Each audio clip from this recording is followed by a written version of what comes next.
tardes, ¿cómo están? Mi nombre es Sócrates Sánchez. Para quienes no me conocen, no hayan tomado antes actividades conmigo, para quienes ya sean viejos conocidos y estemos tomando un programa más de esta iniciativa de educación libre, bienvenidos a este nuevo programa. El tema de hoy es un tema sumamente interesante. A mí me parece uno de los temas más importantes que podemos ver como una reclusión o como un empaquetado general respecto de los elementos propios directa y específicamente a la información que se nos provee de manera general en la academia. Y vamos a estar haciendo pues una revisitada, vamos a estar analizando, vamos a estar explorando múltiples conceptos de múltiples asignaturas, de múltiples disciplinas, como serían la biología, la química, la física y por supuesto matemáticas ya hacia el final de la sesión, en donde pues vamos a involucrarnos directamente en el quehacer matemático de cara hacia esta actividad que hoy está muy en boga, que es la programación, ¿no?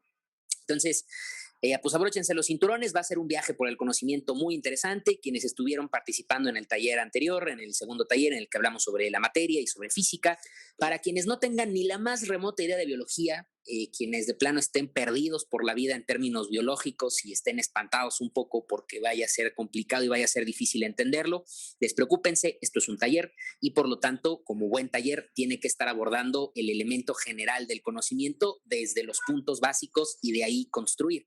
Por esa razón es que el taller lo estamos impartiendo en 4 sesiones, para que sí podamos ir tomándonos nuestro tiempo, desmenuzando con calmita, con gusto el conocimiento como debería ser, en vez de estarlo viendo como una tarea o como una actividad, como ¿no? Estas actividades opresoras que en ocasiones, pues desafortunadamente se les suele asignar al conocimiento. Para mis estudiantes regulares, bienvenidos, bienvenidas chicos, es un gusto verlos como siempre, y para los que se están uniendo de toda la República Mexicana, igualmente bienvenidos, bienvenidas, mi nombre es Sócrates Sánchez, vamos a comenzar. Sale pues.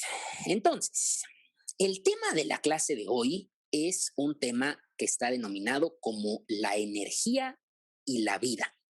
Así es como inicia de manera puntual el temario de este taller.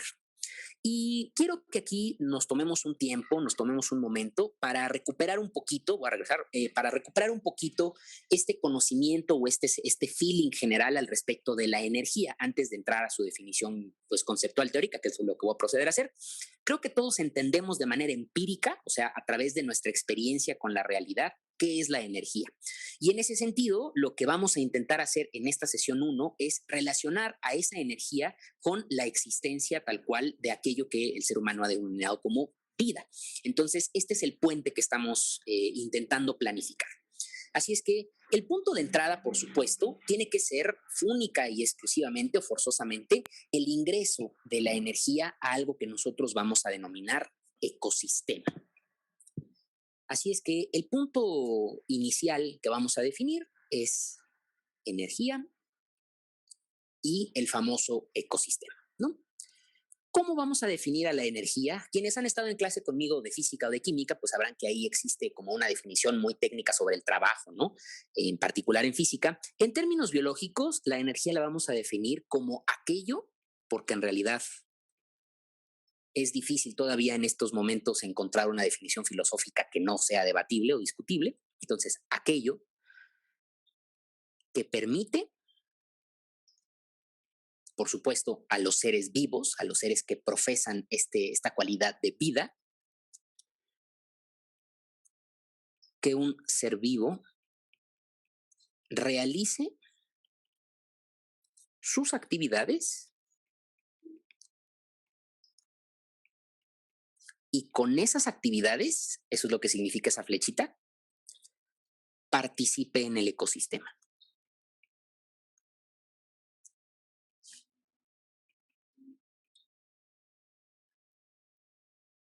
Eso es la energía en términos de la vida. Ahora, de una vez saquemos de balance o saquemos ya la bola del parque para hablar de los ecosistemas. ¿Qué vamos a entender como ecosistema? El ecosistema es el conjunto de rutas y estructuras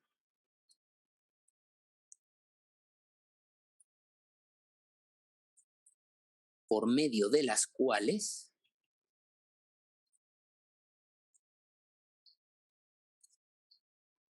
un conjunto de poblaciones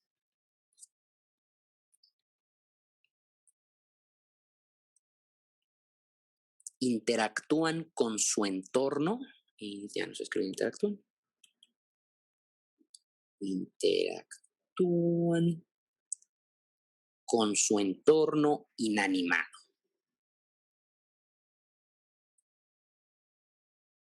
Bien, esta es la definición, vamos a llamarle técnica, ¿no? De lo que vamos a entender a lo largo de este taller como energía y lo que vamos a entender como ecosistema. Ahora vamos a aterrizarlo por medio de una explicación a un escenario un poquito más tangible, ¿no? Entonces, la energía, repito, empíricamente hablando, creo que todos la podemos sentir, la hemos experimentado cuando es abundante y la hemos experimentado cuando es escasa. Hemos sentido cuando nos encontramos en este momento de euforia y podemos realivarnos en la mañana, ¿no? Después del primer café, que bueno, en ese momento nos podemos comer al mundo, y de repente ya a las 2 de la mañana, 3 de la mañana que estamos terminando el último ensayo, el último trabajo académico, y en ese momento ya estamos de plano en tanque vacío, ¿no? Entonces la energía es ese algo, ese it que nos va a permitir mantenernos activos, nos va a permitir participar en las actividades poblacionales y en las actividades relacionadas con nuestro desarrollo individual. Ahora, el término ecosistema es un poquito más complicado porque aquí nos estamos metiendo, nos estamos involucrando en una serie de jerarquías de definiciones que suelen ser bastante más finas para poder atender. Entonces, les voy a mostrar estas jerarquías para que ustedes tengan claro más o menos en qué posición nos encontramos. Y a estas cosas, repito, no es que se las tengan que memorizar o que tengan que sabérselas, ¿no? De memoria, pero sí es importante que tengamos claridad al respecto de su existencia y que tengamos claridad también respecto del lugar en el cual nos encontramos nosotros como miembros de estos ecosistemas, ¿no? Entonces, vamos a hacer la revisión. La vida como tal, como un concepto puntualmente hablando biológico, tiene un nivel jerárquico que va a dar comienzo o una estructura jerárquica. Son libres de tomar capturas de pantalla, por favor, todos ustedes, si así lo desean, les brindo la oportunidad. Y el primer punto en esta escala, el primer punto en este esquema son, por supuesto, las partículas subatómicas. Quien esté familiarizado con términos físicos, químicos o quien es estudiante mío, pues ya sabe aquí a lo que me refiero, protones, neutrones, electrones, neutrinos, etcétera.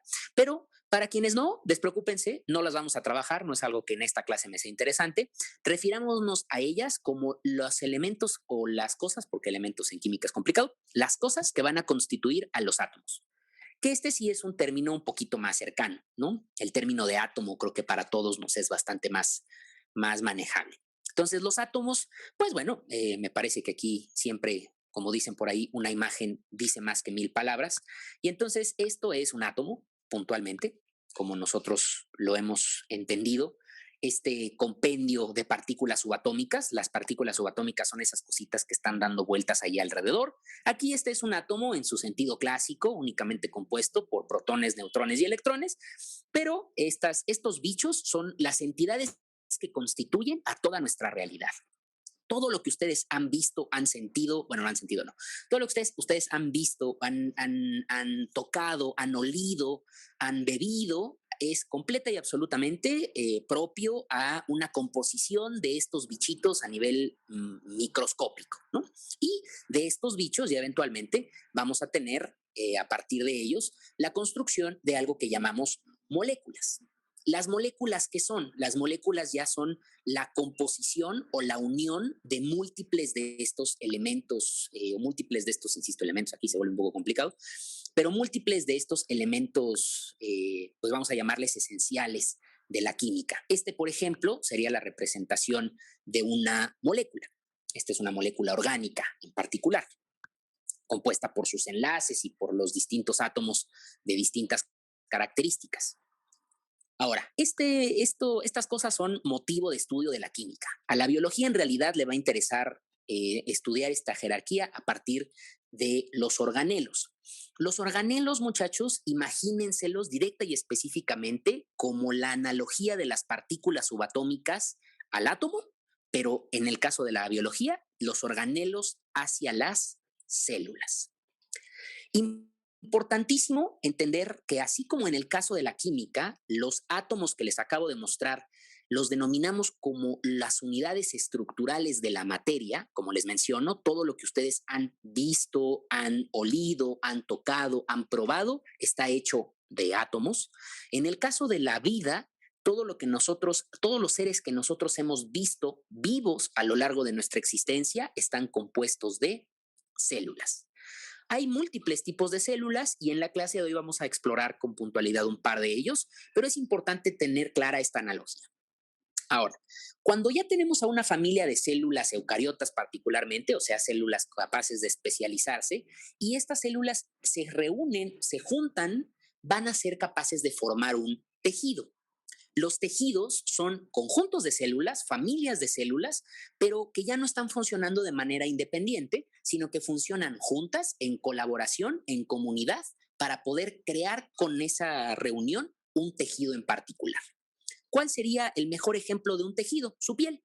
Si ustedes voltean a verse las manos en este momento, eso que ustedes están viendo es un tejido, la piel, la dermis que nosotros estamos experimentando. Los tejidos serían, digamos, la estructura más esencial que son capaces de formar las familias de células al juntarse. Sin embargo, cuando tenemos nosotros ya un tejido un poco más complejo o una estructura un poco más compleja, somos capaces de llegar a la creación de un órgano, como por ejemplo su corazón, su cerebro, sus pulmones, su hígado, sus riñones. Todos estos escenarios son propios a lo que denominaremos órganos. Repito, empíricamente hablando, todos los tenemos muy claros. ¿Cuál es la diferencia entre un tejido y un órgano? Es trascendental.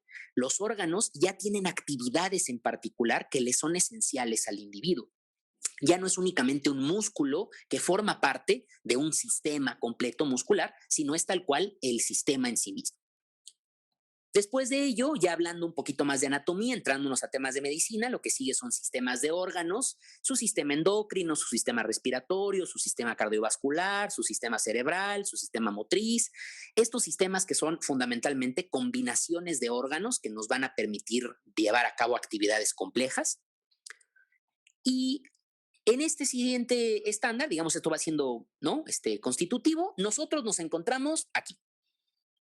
Nosotros somos un organismo multicelular, es decir, somos un bicho que está compuesto de un conjunto de sistemas que a su vez están compuestos de órganos, que a su vez están compuestos de tejido, que a su vez están compuestos de células. Y el resultado de esta unión de cosas ya es un individuo. Cuando hablamos de un individuo, no nos podemos referir a una célula o a un órgano, tenemos que referirnos a un organismo, al bicho, al ser vivo como tal, que es el producto de la suma de todas estas estructuras anteriores. De aquí en adelante, la definición empieza a ser un poquito más compleja, porque lo que sigue es la definición de especie. Y a las especies vamos a denominar a los organismos que son similares entre sí. Si ustedes tienen ahorita alrededor de donde están tomando la clase a su papá, su mamá, su hermano, su hermana, su primo, quien sea, lo que están ustedes viendo son miembros de la misma especie, individuos que comparten características genéticas muy similares entre sí. El siguiente estándar ya es población. Cuando decimos población, muchachos, ojo con esta diferencia, estamos hablando de los miembros específicos de una especie, seguimos hablando de la misma especie, pero que habitan una misma área. Por esa razón, a quienes aquí tengan especialidades en geografía, en estadística, en historia, pues nosotros, para referirnos a los seres humanos, solemos hablar de poblaciones, porque somos pues el conjunto de seres humanos que habitamos un área delimitada por nuestro marco de referencia. Y la diferencia entre población y comunidad es que en una comunidad ya estamos hablando de múltiples poblaciones. Y ojo, por definición, dado que una población es una sola especie, cuando hablamos de la comunidad, tenemos en automático que entenderlo como un conjunto de múltiples especies diferentes. En este momento, si ustedes en su casa están cohabitando con plantas, con perros, con gatos, con peces, con tortugas, con cualquier bicho que no sean otros seres humanos nada más, ustedes en su casa tienen una comunidad, ¿no? Hay ya una familia de seres vivos que están coexistiendo a pesar de ser todos de especies diferentes. Y en donde nos vamos a detener, es decir, hasta donde vamos ya a llegar en este proceso de definición, es hasta el estándar de los ecosistemas, que, como les mencionábamos, era la comunidad, el conjunto de poblaciones hablando, o sea, todas las especies vivas que están reunidas en una misma área, y su ambiente inanimado, o sea, la materia. Ahí en ambiente inanimado vamos a entender a la temperatura, vamos a entender a la humedad, vamos a entender a la latitud, vamos a entender a la presión, vamos a entender a todos estos factores que forman parte de la materia que no está denominada como viva. Aquella materia que está inanimada, que no reacciona a estímulos externos y que por lo tanto no está considerada como vida. Al momento de juntarla con una comunidad es que da como resultado un ecosistema. Ahora, el ecosistema va a ser nuestro objeto de estudio centralmente hablando a lo largo de este taller. Sin embargo, para poder hablar del ecosistema y para poder entenderle al ecosistema y por qué, al final yo sé que muchos de ustedes están aquí en el momento en el cual leyeron en el temario que íbamos a hablar del desarrollo de las epidemias, porque sé que es un tema que está en boga, ¿no? Y por lo tanto es un tema que a todo el mundo le interesa en este momento. Sin embargo, sí quiero que ustedes tengan claridad que este tema en especial, el tema del desarrollo de las epidemias, solamente hace sentido si nosotros lo relacionamos o lo llevamos de la mano con el entendimiento de un ecosistema, porque aunque no lo crean, las epidemias que han azotado a la humanidad y que se mantienen azotando a la humanidad durante esta época y durante las épocas venideras son creadas por los mismos sistemas y las mismas estructuras que le dan pie a la generación y a la conservación del ecosistema mismo. O sea, hay que entenderlo muy bien. Ahora, dentro del ecosistema hay dos factores que son determinantes para su existencia.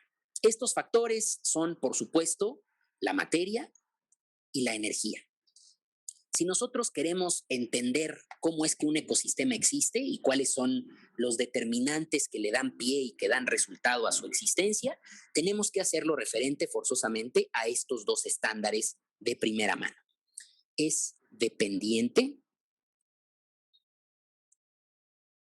de la materia, o sea, de la sustancia, ¿no? De los átomos, de las moléculas que habitan en ese espacio determinado. Es dependiente de la energía, la cantidad de IT, ¿no? De aquello que es capaz de podernos permitir desarrollar actividades. Y con materia viene sobreentendido, sin embargo lo voy a agregar aquí para que no haya atisbo de duda, del área, del volumen, del espacio. Por supuesto, si yo tengo materia, tengo espacio, ¿no? Aquí es a donde decía que iban estas dos cosas sobreentendidas una de la otra, pero de todas maneras lo clarifico. Los ecosistemas, muchachos, son construidos a partir de la relación que se presentan entre estos tres factores. ¿Cuánta materia hay en un espacio determinado? ¿Y cuánta energía es capaz de poner a esta materia a activarse y a empezar a establecer estructuras, sistemas y demás elementos que nos permitan llevar a cabo su recomposición?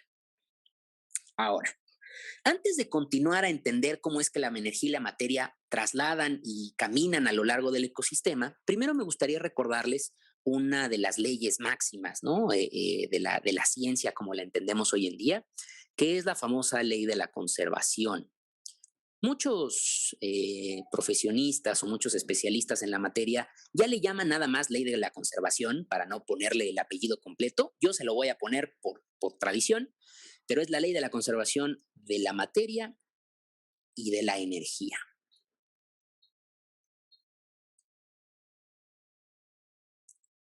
Y seguramente todos ustedes me la van a poder recitar así como si estuviéramos, ¿no? En un coro. La energía o la materia no se crea ni se destruye, solamente se transforma. Ambas, ¿eh? Ambas. La energía y la materia, ambas, no se crean ni se destruyen,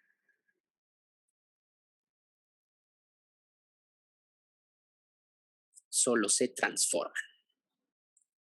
Ahora, esta ley nosotros en filosofía siempre la hacemos como muy dada a la relación con la filosofía pop, ¿no? Con estas cuentas en Instagram y en Facebook y en Twitter y en todas partes que se la pasan repitiendo los dichos y las citas textuales de múltiples autores sin que realmente nos proporcionen de un contexto respecto de lo que la famosa cita quiere decir, ¿no?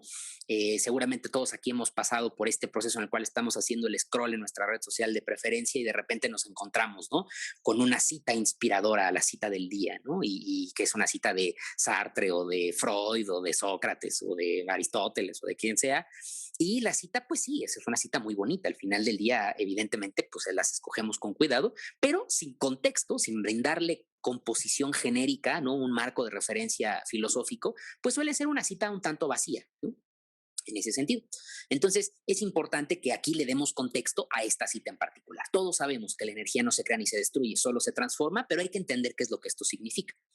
Para términos del espacio, del universo, ¿no? De la materia y de la energía, no lo voy a abordar en esta clase porque, repito, no es mi objetivo hoy. Hoy me estoy centrando en la vida. Entonces, en este momento lo que me va a interesar es explorar cómo este máxime de la energía y de la materia impacta en el ecosistema.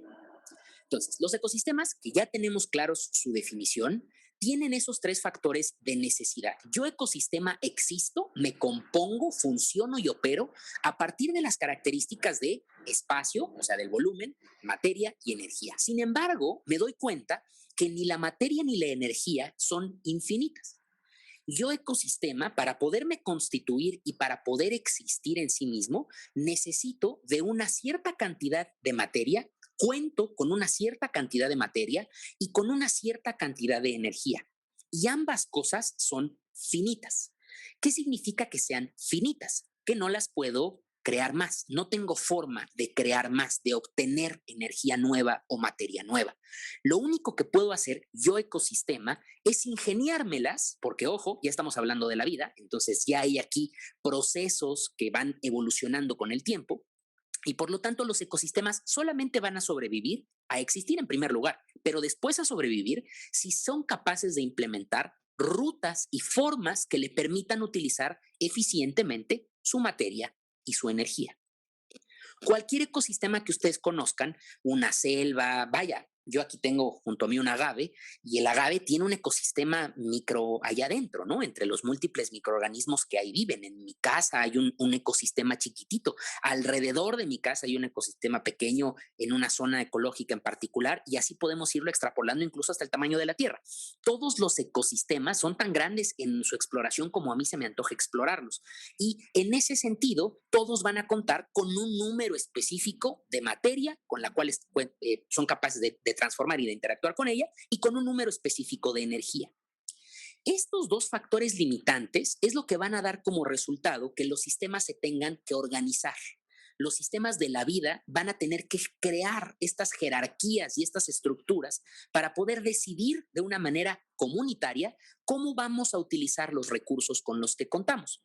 Los recursos entendiendo la materia, la energía y el espacio. ¿Hacia dónde me puedo expandir? Por esa razón es que estos tres factores, la materia, la energía y el espacio, son lo que nos permiten explicar las dinámicas ecosistémicas y cómo es que la vida se abre paso, como dijera el doctor Grant en Jurassic Park, ¿no? Cómo es que la vida se desarrolla, trabaja en sí misma. Ahora, a estas estructuras, que va a ser mi primer foco de análisis, las estructuras de la vida de las cuales he estado hablando, tienen un nombre pomposo y técnico, como ya saben que les gustan a los científicos duros. Y este nombre pomposo y técnico son redes tróficas. Vamos entonces a hablar sobre las redes tróficas.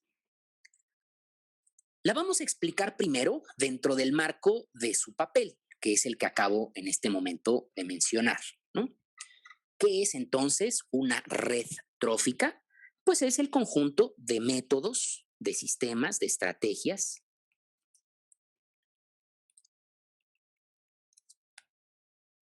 con los que cuenta un ecosistema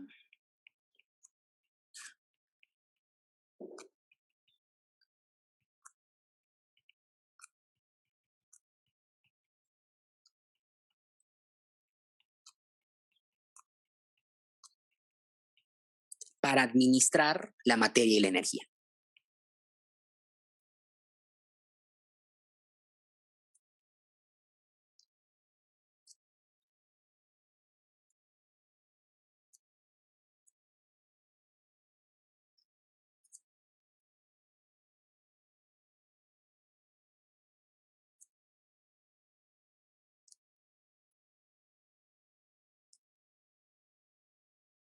¿Sí? Esas son las redes tróficas.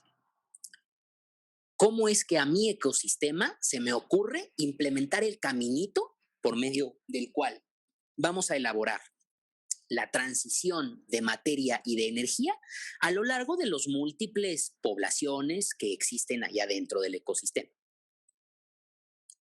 Esta es la red trófica. Ahora, nosotros podemos hablar de estas redes tróficas de una manera, pues, bastante genérica, ¿no? Evidentemente, cuando hagamos el estudio puntual de un ecosistema, pues nos vamos a encontrar con redes tróficas muy, muy personalizadas, ¿no? Muy individuales. Sin embargo, en términos generales, cuando nosotros nos referimos a la estructura de una red trófica, encontramos en ella tres puntos de partida esenciales. El primero de ellos, o tres, más que puntos de partida, tres papeles esenciales. El primero de ellos es el papel de los productores, el papel de los consumidores y el papel de los descomponedores. Ojo, estos tres papeles son por supuesto ocupados por especies, por seres vivos, por poblaciones completas. Ahora, construyamos el esquema.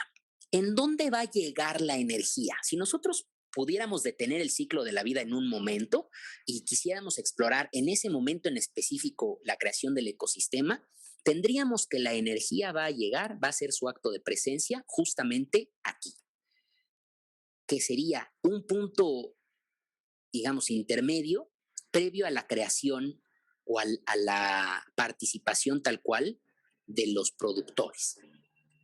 El sentido de este esquema es forzosamente así.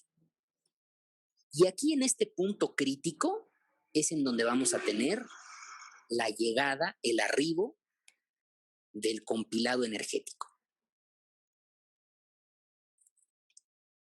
Ahora, nosotros aquí en la Tierra, y de hecho, según entendemos en la física clásica, en cualquier otro planeta en el universo que tenga vida, somos esta energía con la cual somos capaces de existir, proviene de una sola fuente, el Sol. El Sol es este astro rey, la estrella que nos permite existir como entendemos hoy en día todo, la realidad, no solamente biológica, incluso física y química.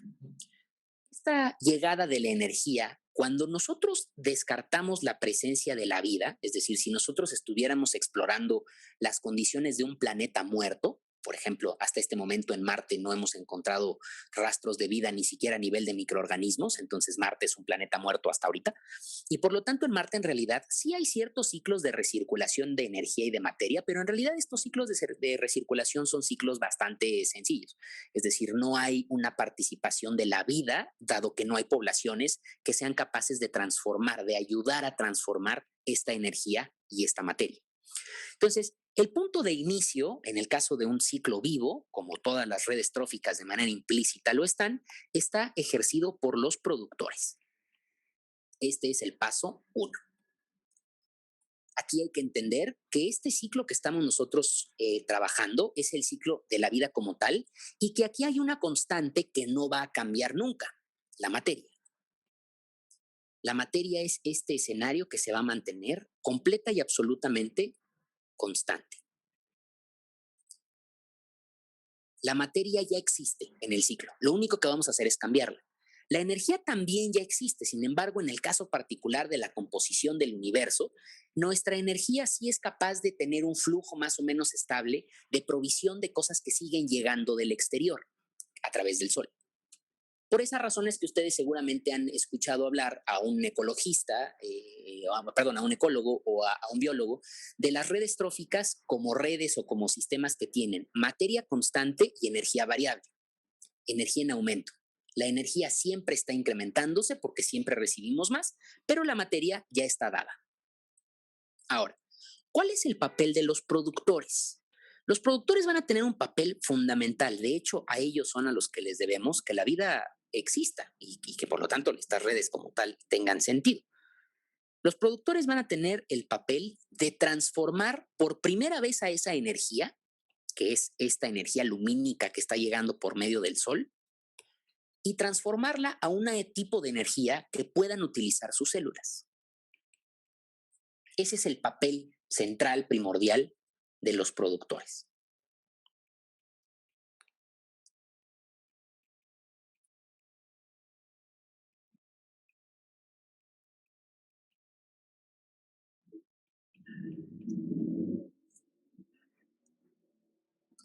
A la energía que pueden ya aprovechar sus células le solemos decir energía química, porque es energía, digamos, que ya está en un formato procesable para una célula.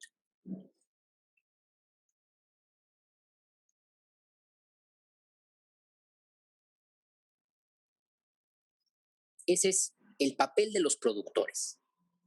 Tomar a la energía del sol, meterla a la licuadora y obtener de ese resultado energía que pueda yo, ya célula, aprovechar para llevar a cabo mis actividades.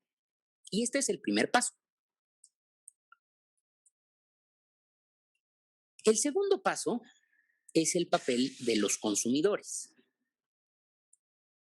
Los consumidores, a diferencia de los productores, lo que van a hacer es, en vez de volver a aprovechar la misma fuente de energía que se está llevando o que se está desarrollando por vía lumínica, los consumidores lo que van a hacer es aprovechar la energía que estos bichos ya constituyeron y ya transformaron en química para aprovecharla ellos. Es decir, se los van a comer.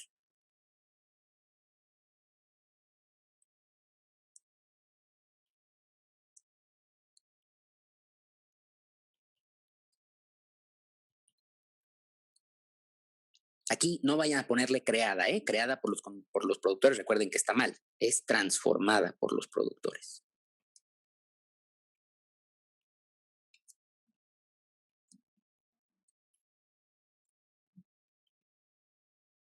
para su propio beneficio, ¿no?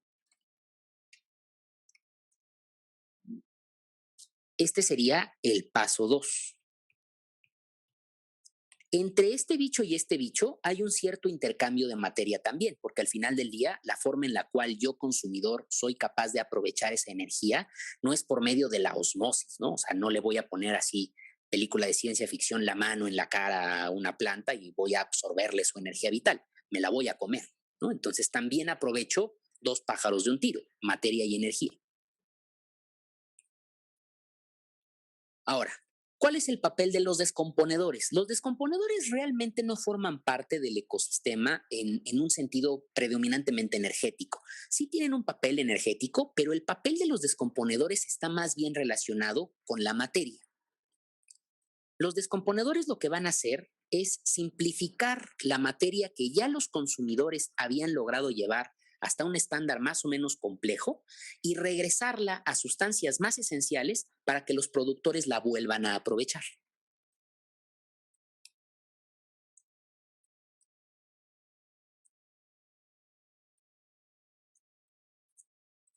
A este proceso que les acabo de mencionar, que es, digamos, descomponer la materia a sustancias más simples, se le llama degradación.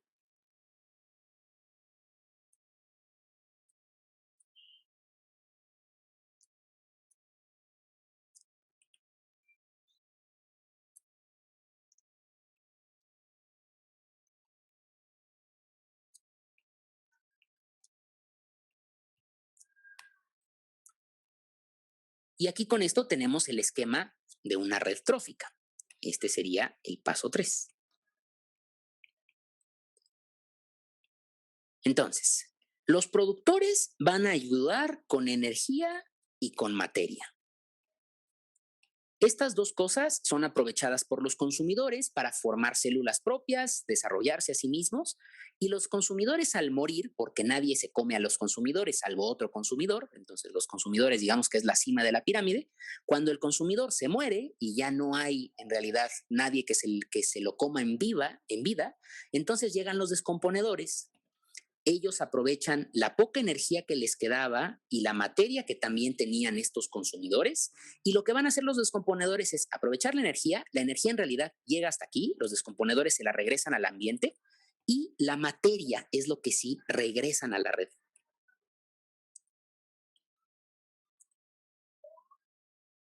Me dirán, maestro, pero entonces, a ver, la materia me queda muy claro. aquí hay materia, aquí hay materia, aquí hay materia, y por lo tanto el ciclo de la materia es entendible. Pero ¿de dónde demonios sale la energía? ¿A dónde se va después de los descomponedores? Al ambiente. Recuerden que aquí estamos analizando los seres vivos, pero el ecosistema involucra también a los seres no vivos, ¿no? Quedamos que era con su entorno inanimado. Entonces, aquí hay que entender cómo el entorno inanimado es también propenso a los cambios que van a llevar a cabo estos bichos que tenemos alrededor y por lo tanto el ambiente también se va a enriquecer, sobre todo de energía. La materia sí es casi siempre reciclada al 100% por la red trófica, pero la energía sí en ocasiones la perdemos. No se destruye, se disipa. ¿Cómo les puedo yo garantizar que la energía se disipa en efecto y que no está en un ciclo sin fin de recirculación infinita? Pues es en realidad un proceso bastante sencillo. Cuando ustedes se ponen a hacer ejercicio, ¿no? Y empiezan a sudar, empezamos a hacer ejercicio, ya nos subimos a una bicicleta, nos vamos a correr, empezamos a sudar. Y lo que nosotros llevamos a cabo con el proceso de sudor es un proceso de balanceo energético, ¿no? Mi cuerpo empieza a elevar su temperatura porque mis moléculas se excitan, empiezan a vibrar más rápido, y entonces lo que hace mi cuerpo es reaccionar ante este fenómeno y nos empieza a proveer de un equilibrante térmico, que es el agua con sal, y por esa razón sudamos, ¿no? Entonces, en realidad, ojo, importante, ¿no? No sudamos porque estemos haciendo mucho esfuerzo o porque el ejercicio no sirva si no sudamos, sino sudamos porque tenemos calor. Punto. Esa es la razón por la cual estamos sudando. Podemos estar sudando y no estar generando masa muscular, por supuesto, ¿no? O sea, el sudor no es un indicador de esfuerzo. Y en ese sentido, lo que hace, aquí retomo este tema como ejemplo, porque nosotros al momento de calentarnos corporalmente, esa energía térmica, ¿a dónde se va? La perdemos nosotros y la obtiene el ambiente. Lo que hace esa energía térmica que sale de mi cuerpo y que a mí me costó comida, porque pues yo al final del día tengo que consumir 2000 kilocalorías al día para existir, y dentro de esas 2000 kilocalorías pues está lo que necesito para hacer ejercicio, y entonces cuando yo hago ejercicio y entonces sudo, empiezo a calentarme yo, y esa energía que yo ya generé, que ya invertí en levantar mi temperatura, se disipa en el sistema. Se calienta el aire que está alrededor de mi cuarto, ese aire que está a mi alrededor puede seguir intentando disiparse hacia otras zonas de la atmósfera y bueno, puede seguir ahí una ruta de X cantidad de vertientes. Pero es importante entender que la energía en ocasiones, o en la mayor parte de los casos, sí la vamos a perder en el proceso. No es que se destruya, se disipa, se avienta, va empezando a llenar espacios más grandes de universo. A eso, recuerden, le llamamos entropía. Son las leyes de la termodinámica, tema de física que no voy a entrar en detalles ahorita, pero hay que saber que existe, ¿no?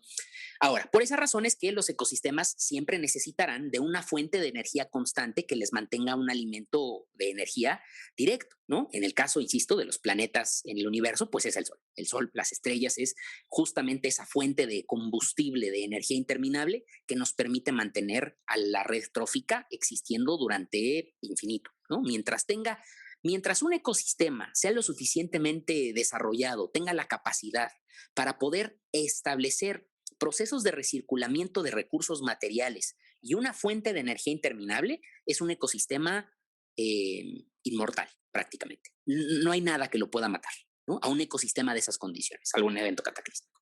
¿Sí? Bien, me gustaría hacer aquí el primer stop. Hemos terminado, digamos, la primera faceta de esta clase inicial. Quiero saber si alguien tiene alguna duda, algún comentario hasta aquí. Estoy atento a lo que me escriban o a sus manitas arriba, si es que alguien quiere decir algo. De lo contrario, procedemos porque ahora lo que sigue, ya entendiendo estos ciclos, es entender a las células. Cómo es que las células nos van a permitir que dichos ciclos se lleven a cabo de esta forma. Entonces, vamos a ver, les doy 5 segunditos más mientras doy un sorbo a mi café.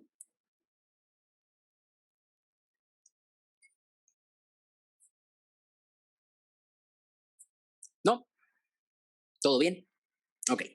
Continuemos entonces. Ah, sí llegó.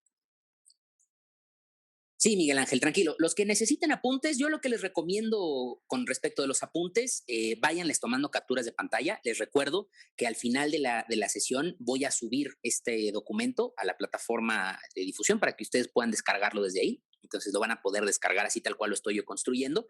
De cualquier manera, váyanle tomando capturas de pantalla si es que les resulta eso funcionar. ¿Sí? Bien, entonces vamos allá.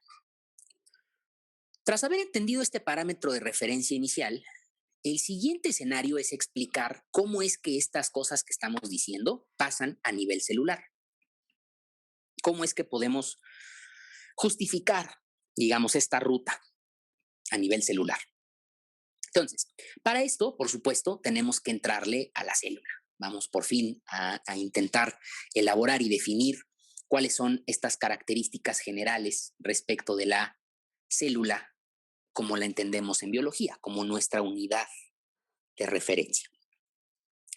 Para poder hacer eso, muchachos, lo primero que tenemos que hacer es procurar una definición de célula que sea realmente definitoria, ¿no?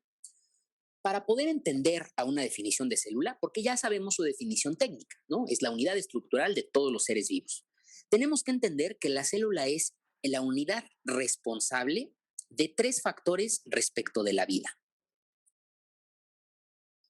el uso o el aprovechamiento molecular de las moléculas químicas,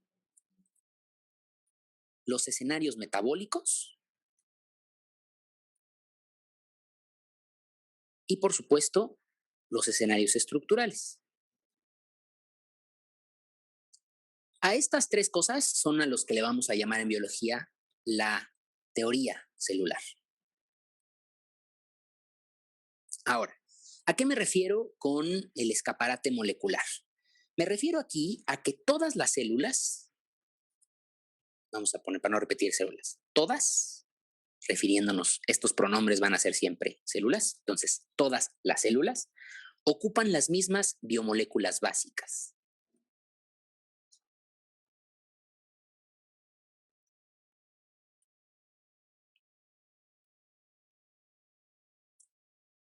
¿Qué significa biomolécula? Para quien nunca haya escuchado el término antes o nunca le haya quedado claro, biomolécula es moléculas necesarias para la vida. ¿Cuáles son esas biomoléculas? Son proteínas, lípidos, carbohidratos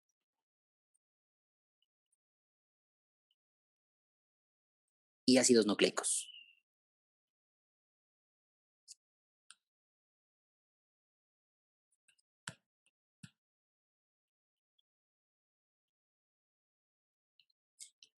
Proteínas, lípidos, carbohidratos y ácidos nucleicos. Y se los voy a poner de otro color, no tanto porque los vaya a retomar después, no estamos en una clase de nutrición, así es que no lo voy a hacer. Sin embargo, sí se los voy a poner de otro color porque me interesa muchísimo que tengan ustedes claros que la existencia humana y en realidad de la vida en general es siempre dependiente directa y específicamente de la presencia de estos bichos. Sin proteínas, lípidos, carbohidratos y ácidos nucleicos, la vida es imposible porque la célula no puede existir sin ellas. Después, ¿a qué nos referimos con características metabólicas? Pues me refiero a que en la célula se lleva a cabo el metabolismo y entonces aquí más bien lo que vamos a definir es qué es el metabolismo, por eso le puse así. El metabolismo son todos los procesos químicos y biológicos que permiten la existencia de la célula.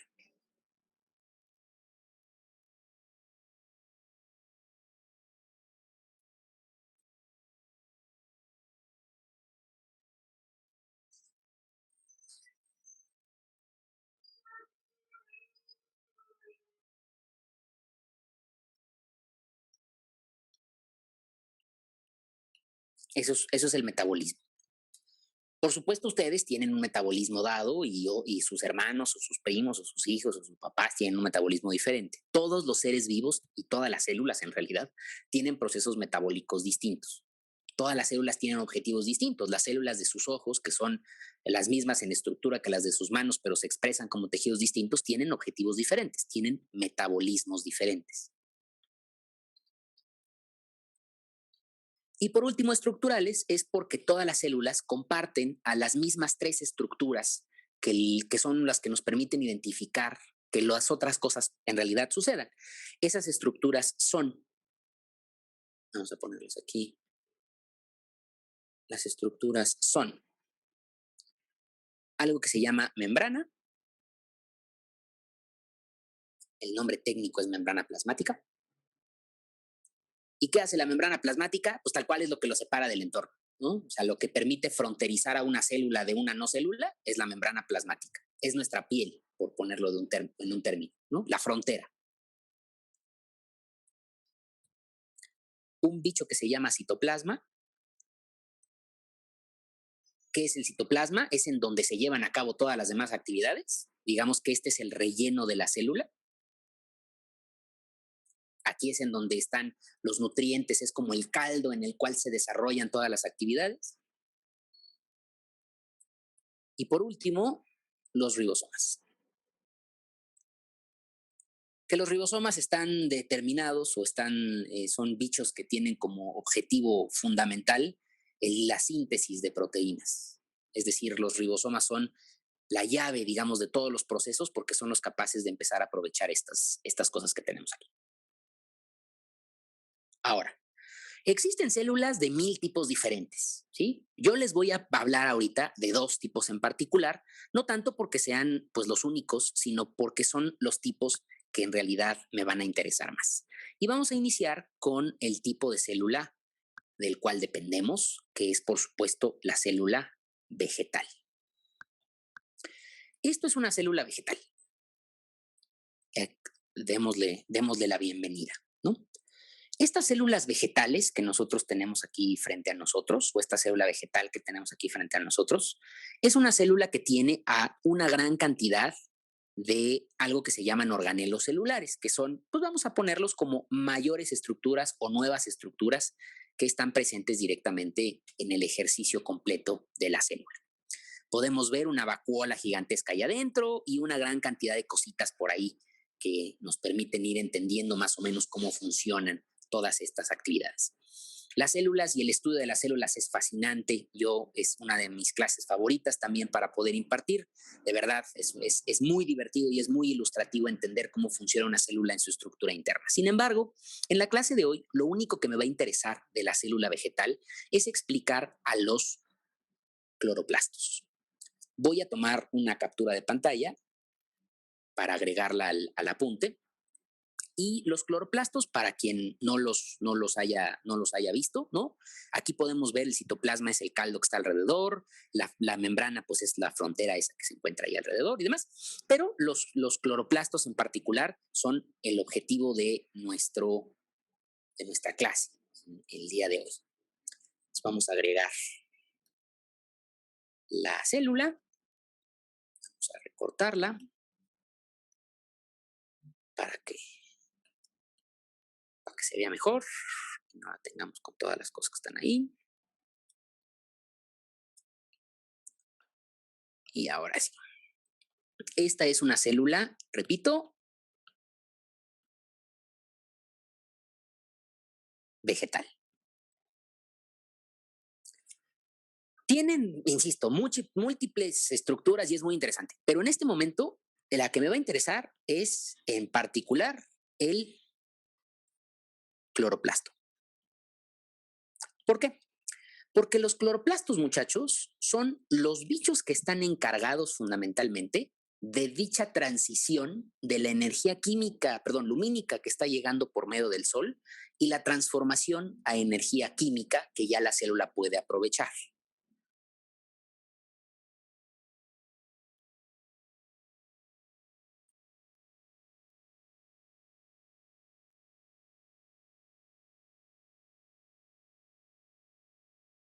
Sin el cloroplasto no habría ecosistemas como los entendemos. La transformación energética, repito, es de energía lumínica o luminosa, la que el sol nos provee, en energía química. Y ojo, para de una vez también ir dando un poquito de contexto nutricional. La energía química a la que hacemos referencia cuando nos referimos, valga la redundancia, al trabajo celular es la glucosa. La glucosa, muchachos, no es el enemigo de las dietas, ni es el motivo del sobrepeso y la obesidad en el siglo XXI. Bueno, sí, un poco, ¿no? Pero la glucosa necesitamos reivindicarla y darle su papel tan importante y tan necesario en el escenario o en el escaparate pues general al respecto de la vida. La glucosa es la responsable de que las células puedan siquiera existir, puedan llevar a cabo sus actividades particulares moleculares, ¿no? Esta glucosa, que nosotros la entendemos sobre todo con elementos relacionados con el azúcar, porque el azúcar es glucosa sólida, ¿no? Es la llave para que podamos activar a una célula. Por esa razón es que los energizantes, si ustedes consumen bebidas energizantes, todas tienen una cantidad de glucosa gigantesca. Hay algunos energizantes como la cafeína o la taurina que en realidad son energizantes a nivel nervioso. Lo que hacen es volvernos mucho más atentos, ¿no? Si yo me tomo un Red Bull o me tomo un café, lo que estoy haciendo es drogar a mi sistema nervioso para que se despierte y se ponga más activo, pero no me está proveyendo de energía activamente. Lo que me da la energía es la glucosa. Por esa razón es que si yo en algún momento, y es recomendación de vida, si ustedes están en una tarde, están cansadísimos, ya no tienen pila, están sumamente agotados, la manera de darle un kickstart al cuerpo es con glucosa. Lo que ustedes necesitan es un shot de glucosa que les permita activar todo el metabolismo de las células y ponerlas en overdrive a trabajar.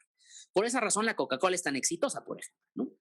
La Coca-Cola es una droga generalizada, no tanto porque afecte a nuestro sistema nervioso, sino porque nos levanta, ¿no? La Coca-Cola tiene una descarga de azúcar brutal y entonces, claro, la Coca-Cola no light, ¿no? Y esa descarga de azúcar es lo que permite que todas las células del cuerpo, al momento de recibir esa descarga de glucosa, digan, ahora sí a trabajar, señores, y prenden todos los metabolismos en el cuerpo, ¿no? Entonces, la glucosa la podemos traducir así como energía líquida. Eso es la glucosa. Y el cloroplasto es la llave de este primer paso, es la llave de los productores, porque el cloroplasto es lo que va a permitir en sus procesos internos absorber energía luminosa, dióxido de carbono y agua y llevar a cabo un proceso químico de transformaciones múltiples en el interior que se llama fotosíntesis. Y esta fotosíntesis lo que va a llevar a cabo es meter todo esto a la licuadora y al final de la fotosíntesis darle a la célula glucosa. C6H12O6. Esa es la fórmula química de la llave de la existencia de la vida como la entendemos en la Tierra. Glucosa. Sin glucosa, nada existe, al menos nada vivo, ¿no? Como lo entendemos aquí. No estoy diciendo que no sea posible generar fuentes de vida que no ocupan glucosa. Por supuesto, es posible, pero simplemente en la Tierra no se nos ha ocurrido cómo, ¿no? Todas las células que nosotros conocemos necesitan, dependen, demandan que la glucosa esté presente para poder acelerar y prender el metabolismo del cuerpo. Entonces, la célula vegetal, cuyo esquema ya tenemos ahí, es la llave de los productores, es la célula compositora de los productores por esta razón. Es la célula que nos permite traducir energía lumínica, dióxido de carbono más agua y meterlo a la licuadora de la química y al final obtener de esa reacción C6H12O6, o sea, glucosa. Y con la glucosa, señores, tenemos vida. ¿Sí? Por eso la célula vegetal es la célula de los productores. Vamos a añadir este tema de fotosíntesis. Déjenme nada más prender rápidamente la luz de aquí arriba, si no, no vamos a ver nada.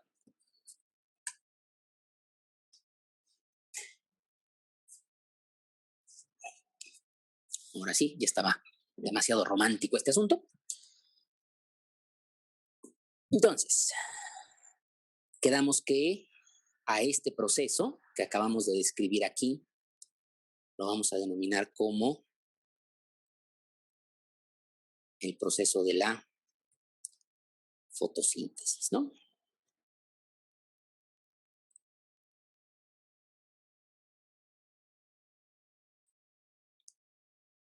La fotosíntesis, para quien pues lo quiera como referido, ¿no? Tal cual, es el proceso de traducción de energía luminosa, agua y dióxido de carbono y traducir esto, meterlo a la licuadora. Esta flecha son todas las reacciones de fotosíntesis. Digamos, la fotosíntesis es este proceso químico.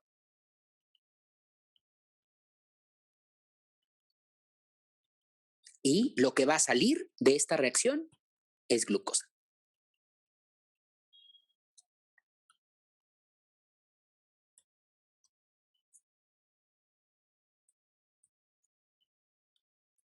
Para quien quiera la fórmula de la glucosa, C6H12, glucosa. Es más, se las puedo poner si quieren ver a una molécula de glucosa. ¿Dónde está? Se las presento. Esta es la llave de la vida, señores. Aquí podemos ver a los hidrógenos siendo esos puntitos color grisecito que están en las esquinas, en las puntas, con sus enlaces simples. Después, los 6 átomos de oxígeno, que son los que están color rojo, los puntitos color rojo. Y la estructura hexagonal en el centro de carbonos con un oxígeno añadido. Y esta es la llave de la vida. Y sí, ¿no? O sea, también es cierto, cuando hay exceso de energía, pues nosotros, los seres humanos, traducen esa energía en lípidos y por esa razón subimos de peso, ¿no? Pero pues eso no es culpa de la glucosa, es culpa de nuestra mala alimentación. O de nuestra alimentación poco nutritiva. Me parece que ese sería el término más correcto. Glucosa. Si le quieren tomar una captura de pantalla, es esta. ¿Sí? Bien. Entonces, esta es la célula vegetal. El punto de partida, los productores. Esta es la llave para arrancar el ciclo. Ahora, vamos a mostrar cómo se ve la célula animal, que sería la otra parte, ¿no? Las consumidores y los descomponedores tienen todos este tipo de célula en particular. Miren qué bonita. Esta es una célula diferente, no es una célula plana, aplastada, sino es una célula esférica. Ustedes están compuestos de células como esta. Ahí podemos ver a las mitocondrias, a los retículos endoplasmáticos, podemos ver todas las partes particulares de la célula en general. Voy a tomarle la captura para agregarla como esquemita y que se quede en el apunte de hoy. Y de esta célula, muchachos, lo que me va a interesar no son, por supuesto, los cloroplastos. Las células animales pues, no tienen cloroplastos, porque si tuvieran cloroplastos, podrían realizar estos procesos de traducción o de transformación energética ellas solitas, y entonces, pues, ¿para qué demonios necesito yo de cloroplastos, verdad? Digo, de otras fuentes, de otras rutas. Yo solita puedo llevar a cabo todo mi proceso, pero no es el caso. La célula animal tiene una estructura diferente. La célula animal consigue glucosa por medio de la consunción de la materia que ya produjeron los productores, ¿no? O sea, al final del día, repito, las células animales lo que hacemos es comernos otras células. Si ustedes se comen un bistec, se están comiendo una familia de millones de células de una vaca o de un puerco, ¿no? Si comemos una ensalada de lechugas, nos estamos comiendo las millones cantidades de células que tenía la lechuga, ¿no? Cuando estaba viva. Entonces, lo que nosotros, células animales, células que absorbemos energía por medio de la digestión, podemos provocar o podemos generar, dependen de una estructura que se llama lisosoma.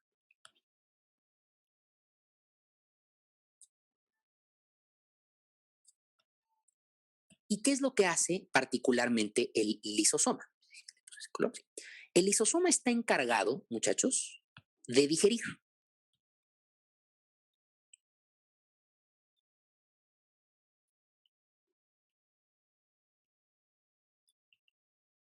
¿Esto qué significa? La digestión, para términos de células animales, es la descomposición de la materia que está entrando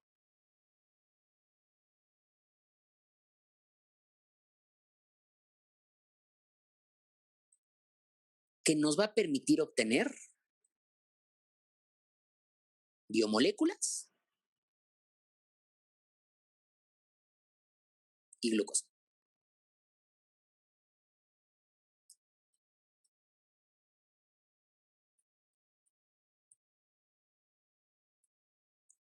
Entonces, nosotros, células animales, literalmente lo que hacemos es dedicarnos a comernos a las células de otro productor, de otro consumidor, perdón, o células de productores, descomponer las cosas que las habían pues creado en un inicio y de esta descomposición obtener biomoléculas y glucosa.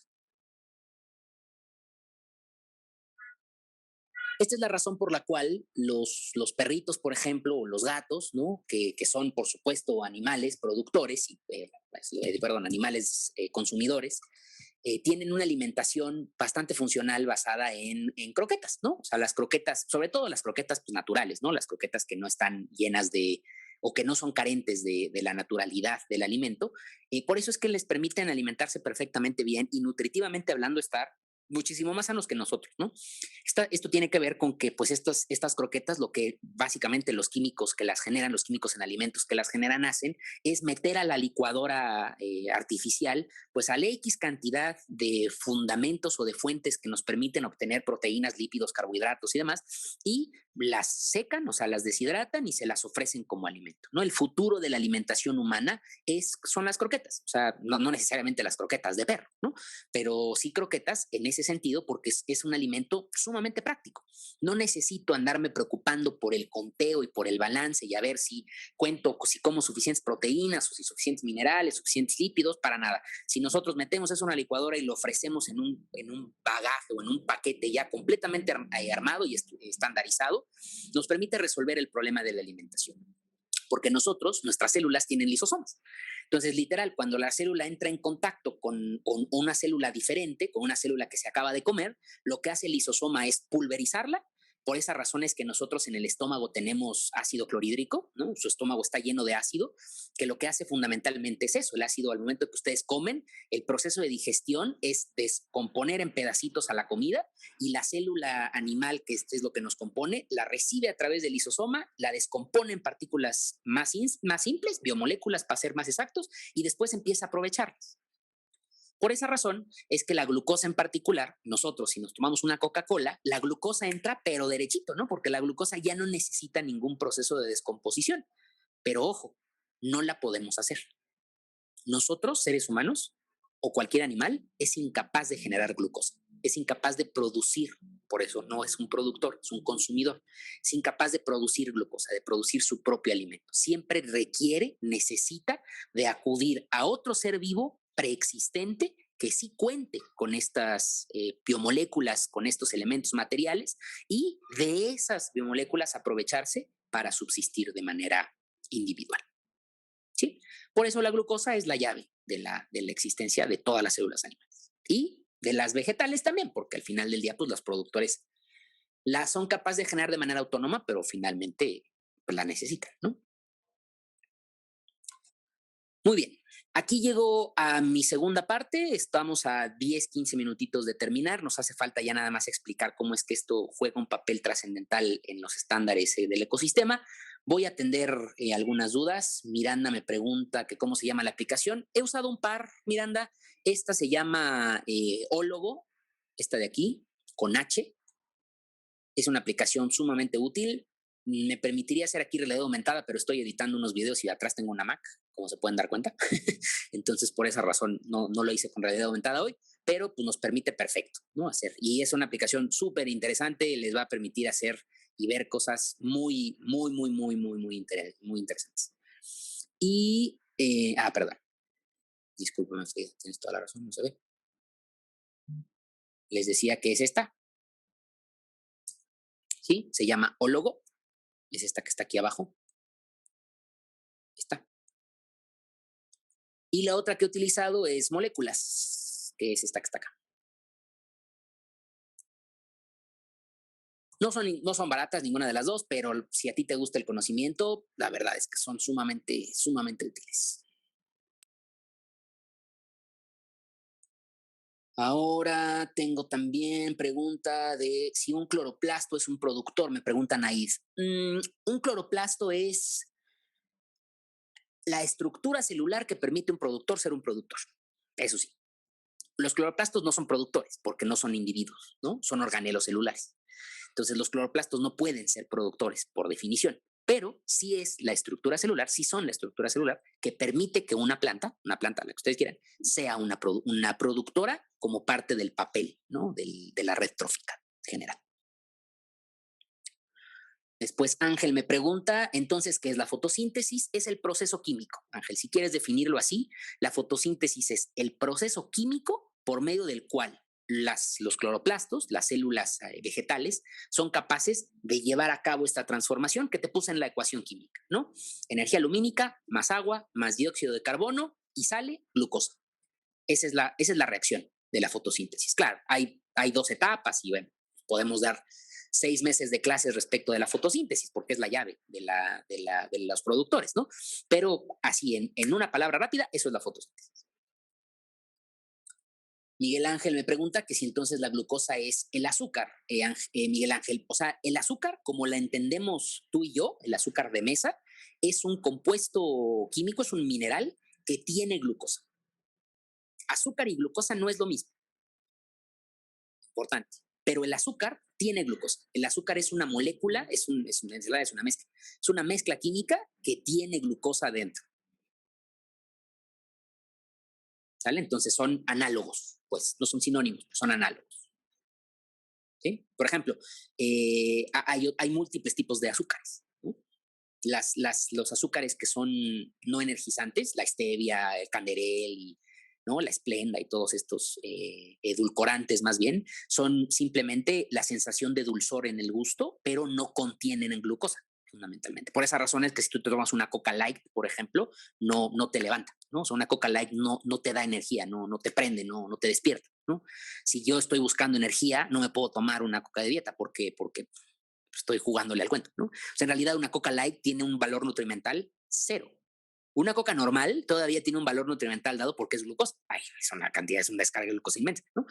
Pero por lo menos tiene, ¿no? Tiene un poquito de glucosa. Por lo menos estoy consumiendo algo. Si yo me tomo una coca light o una coca sin azúcar, literal estoy tomando agua carbonatada que no sirve para nada, ¿no? O sea, mi cuerpo literal la mete a la licuadora y la saca porque no tiene ningún tipo de funcionamiento. ¿Sí? Ok, Valeria, no te preocupes, la estoy grabando, así es que ya puedes terminar de verla en casa. Me pregunta entonces Emiliano que si, en conclusión, un lisosoma es un cloroplasto, pero de una célula animal. Más o menos, Emiliano. Las dos estructuras tienen la misma finalidad. ¿Cuál es la finalidad? Obtener glucosa. Bueno, obtener no. Sí, obtener, no generar, obtener glucosa, ¿no? El cloroplasto lo hace de una manera autónoma. El cloroplasto no necesita de nadie, solamente necesita materia inorgánica, agua y dióxido de carbono y energía del sol, y eso es todo. Con eso, el cloroplasto obtiene glucosa solito. El lisosoma, nuestros lisosomas, tú y yo estamos hechos de lisosomas, tú y yo no podemos hacer eso, no podemos llevar a cabo estas reacciones químicas. Nosotros, para poder tener glucosa en nuestro sistema, tenemos que ir a robársela a alguien. Y quien se encarga de descomponer el material de entrada para después poder aprovechar la glucosa es el lisosoma. Entonces, por eso estas dos estructuras celulares son la diferencia central entre la célula animal y la célula vegetal.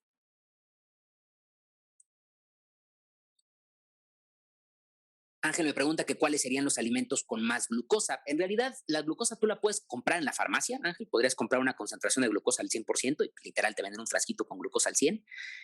Pero si lo quieres en alimento, los alimentos más ricos en carbohidratos son, por supuesto, todas las frutas, ¿no? Las frutas que están plagadas de fructosa. Los animales somos capaces de generar como alimento para nuestros hijos, los mamíferos, a un bicho semejante que es la lactosa. Todos los que tengan esa terminación son azúcares. Y, por supuesto, en la naturaleza, todas las plantas tienen glucosa, porque todas las plantas tienen cloroplastos y por lo tanto generan glucosa. Sin embargo, hay algunas familias de vegetales que tienen más que otros. ¿Cuál es el caso más escandaloso? El de los granos. Todos los granos, el maíz, el trigo, el arroz, los frijoles, tienen una cantidad de carbohidratos increíble. Por esa razón es que es nuestro fundamento alimenticio, ¿no? O sea, nosotros aquí en México, nuestro fundamento alimenticio es el maíz, ¿no? Si nosotros nos vamos a Europa, por ejemplo, ahí con ellos es el trigo. Si nos vamos a la zona oriental, en China, en Japón, en Corea, ahí es el arroz, ¿no? Porque de ahí es de donde obtenemos la mayor concentración de glucosa, más que en cualquier otra cosa. Si tú comes una lechuga, habrá glucosa ahí, pero es una cosa significante, no te va a servir para nada, ¿no? Pero si te comes 5 o 6 tortillas, ahí sí hay una cantidad de glucosa importante.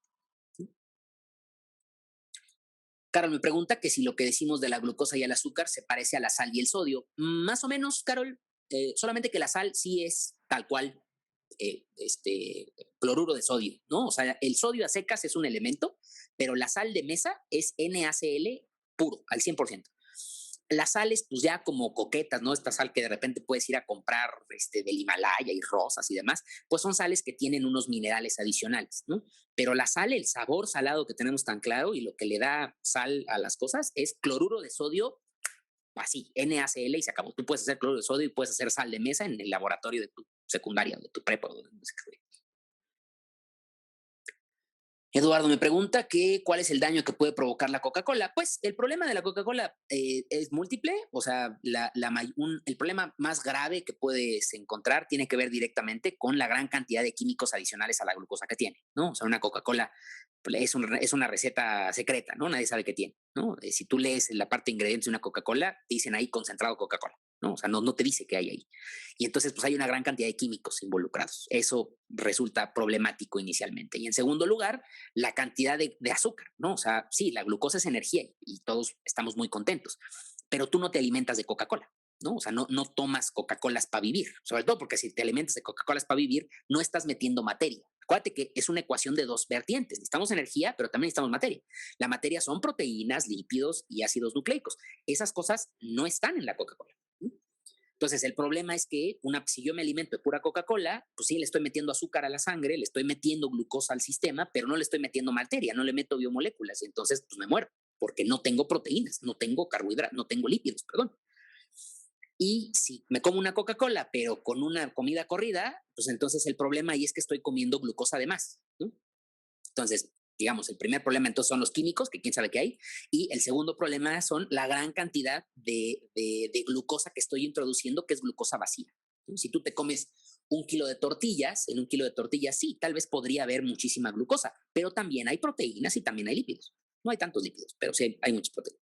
Entonces, al final, un kilo de tortillas es nutritivo, porque te da masa también, no solamente energía. Una Coca-Cola es energía al 100%. ¿No? Entonces, básicamente, así funciona. Justo, Carol, la célula animal es la célula de los consumidores, así tal cual. Y Karina me pregunta que cómo se crea la glucosa que se le aplica a las personas diabéticas.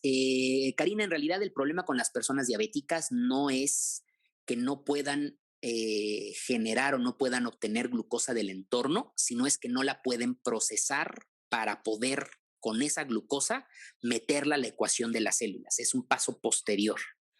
Y aquí hay una gran cantidad de procesos biológicos, ¿no? Bioquímicos involucrados. El más importante es el que lleva a cabo una hormona que se llama la insulina, y la insulina es la llave para que el cuerpo humano, el cuerpo particularmente humano, sea capaz de poder traducir esa glucosa que está entrando y transformarla en un bicho que se llama ATP, que es trifosfato de adenosín, y que es como la energía celular, a nivel celular. Entonces, el problema de una persona diabética, de las personas diabéticas, yo soy diabético, de las personas diabéticas, es que no podemos hacer esa transición, ¿no? O sea, nosotros comemos algo, el lisosoma lo disuelve, genera glucosa, o obtiene glucosa, pero ya que está la glucosa en la sangre, sin ayuda de la medicina occidental, no podríamos traducir o convertir esa glucosa en algo que se llama ATP, que es lo que nos permite energizar a las células. Entonces, por eso era una sentencia de muerte, ¿no? O sea, la diabetes es una sentencia de muerte, era una sentencia de muerte más crítica antes, porque justamente no se puede llevar a cabo esa transición. Ahí es en donde la medicina occidental fue capaz de desarrollar insulina artificial, insulina no humana, que nos permite, por medio de una inyección externa, ¿no? Generar o obtener esa hormona que necesitamos y entonces volver a facilitar el proceso de transición. El problema no es de la glucosa, el problema es del aprovechamiento de la glucosa, ¿no? Para la diabetes. Hanna, tu aseveración es correcta, es tal cual así. Me pregunta Gabriel que la diferencia entre los nutrientes de una tortilla de maíz y los nutrientes de una tortilla de harina, pues son plantas diferentes, Gabriel. Entonces, digamos que en ambas encuentras proteínas, lípidos, carbohidratos y demás, pero en qué concentración y de qué clases, eso es lo que va a ser diferente, ¿no? Entonces, por esa razón es que pues, hay ocasiones en las cuales es más recomendable una fuente de alimentación sobre otra, porque es una fuente que te va a permitir tener una mayor cantidad de los nutrientes que pues tal vez una persona en particular necesite, ¿no? Aquí hay que recordar que nosotros, por ejemplo, no nosotros mexicanos, pues estamos mucho más acostumbrados, gracias a nuestra historia evolutiva, a consumir maíz, ¿no? Entonces, a nosotros en realidad, pues el maíz pues, no viene como anillo al dedo porque nuestro pasado genético consumió maíz y se acostumbró a consumir maíz, ¿no? Mientras que el trigo es una semilla, ¿no? Pues fundamentalmente europea, ¿no? Entonces, más que sea mala una tortilla de harina, tampoco nos creamos que es mala, ¿no? O sea, el problema es que es una tortilla que tiene una condición particular, ¿no? Y que no estamos acostumbrados a consumir, pero no es mala. Hanna me pregunta que cuál es el tipo de célula de los descomponedores. Pues los descomponedores suelen ser hongos y no estoy aquí mostrando células de hongos. Si quieren en alguna clase podemos echar una clase de células de hongos. No es el motivo de hoy, pero no son ni células animales ni células vegetales. Son un tipo de células diferente, como las células de las bacterias, por ejemplo. Son también células distintas. Muy bien, vamos a cerrar. Entonces, ya teniendo claro esto, ¿no? Ya sabemos, entonces, así hagamos la recopilación de todo lo que sabemos. Ya sabemos que la clave para entender a la vida depende de la materia, de la energía y del espacio. Ya sabemos que dicha energía no se puede crear ni destruir, solamente la podemos transformar. Y que los procesos que utilizan los ecosistemas para poder transformar esta energía y esta materia se llaman redes tróficas. Aquí pusimos el esquema de una red trófica, entrando por los productores, terminando en los descomponedores, y es un ciclo sin fin, el famoso ciclo de la vida, ¿no? Y entendimos que las células se definen como la unidad estructural de la vida que cumple con estos tres elementos. Siempre se alimenta está dependiente de las mismas moléculas, es en donde se lleva a cabo el metabolismo y siempre tiene estas mismas estructuras. Y entramos a los esquemas de una célula vegetal, de las cuales en este momento lo que me va a interesar es el cloroplasto, que es el encargado de la fotosíntesis, y del lisosoma, que es el encargado de lo mismo, o sea, de obtener biomasa y glucosa, pero aquí el proceso, olvidamos ponerlo, este proceso de descomposición de materia se llama digestión, la digestión celular. Y ahí vamos, ¿no? Bien, ahora vamos a cerrar con esto qué significa entonces, ya todo esto está muy padre, pero ¿y esto qué significa entonces para los ecosistemas? Porque sin tener esto claro, se vuelve complicado entender cómo es que está relacionado esto con la superpoblación. Bien, entonces, lo primero que tenemos que recordar es que la cantidad de materia y de energía es finita, ¿cierto? No podemos en un ecosistema ocupar tanta materia y tanta energía como queramos porque hay una sola cantidad definida que está ya aprovechada por las redes tróficas. Con esto vamos a involucrar dos definiciones fundamentales para entender a la ecología de su vida. Ustedes, el reto más grande que se van a enfrentar en sus vidas no es COVID, es el cambio climático, por el daño que estamos haciéndole a los ecosistemas. Y estos conceptos son resiliencia y robustez.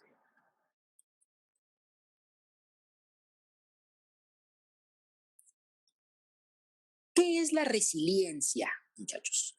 La resiliencia es la capacidad que tienen los ecosistemas, ojo, los ecosistemas, o sea, el sistema completo, la familia completa de seres animados y de materia inanimada que ocupan un mismo espacio, a lo cual definimos como ecosistema, plural, ecosistemas, para reponerse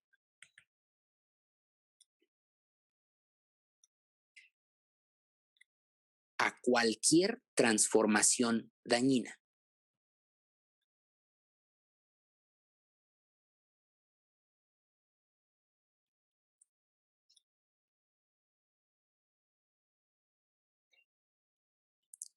Un ecosistema utópico, muchachos, ideal, sería un ecosistema en el cual no haya ningún cambio durante un periodo muy largo de tiempo.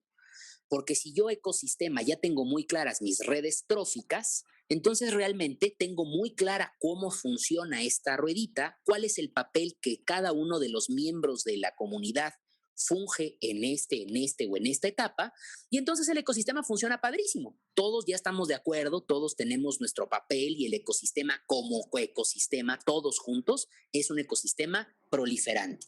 Es un ecosistema equilibrado, estable, en el cual todos pueden desarrollar sus actividades de manera perfectamente funcional. Y en un ecosistema con estas cualidades, la resiliencia es muy elevada. ¿Por qué? Aquí vamos a hacer este puente, ¿no? Una resiliencia alta, ¿a qué se debe? Se debe fundamentalmente y en primera instancia a una grandísima biodiversidad.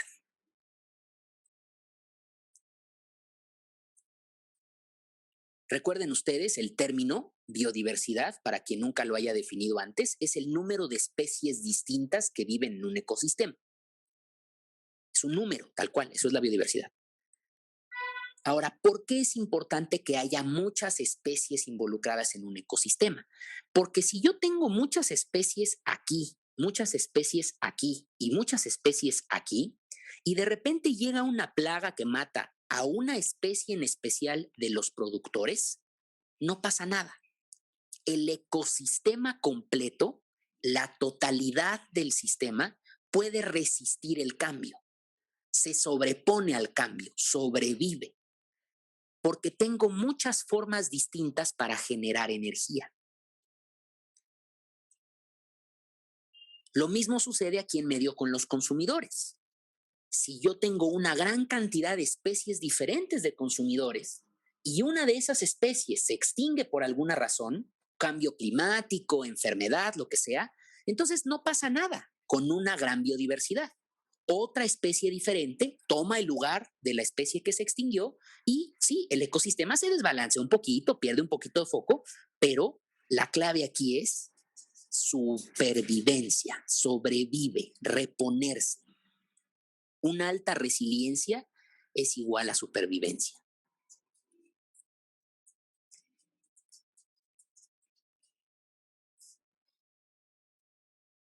Otro de los factores claves para que un ecosistema tenga una resiliencia muy alta, además de la gran cantidad de biodiversidad que pueda desarrollar, tiene también todo que ver con la ausencia de superpoblación.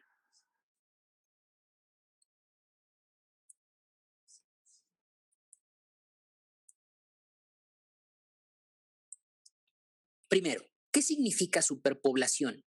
Superpoblación es un término ecológico que se le da a una población que ya tiene una densidad, es decir, una participación en la red trófica mucho mayor a la que equilibradamente hablando la red trófica puede proveerle. Eso es a lo que nos vamos a referir como superpoblación.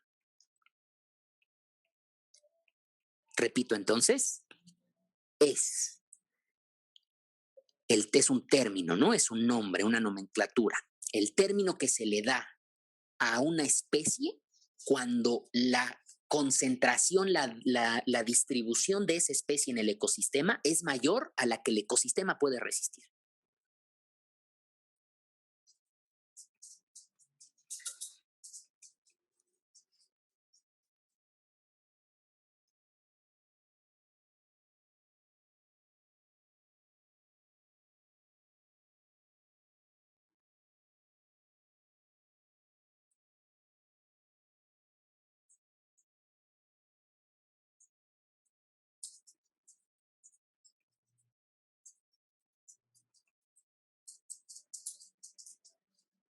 Ojo con esto final, de manera equilibrada.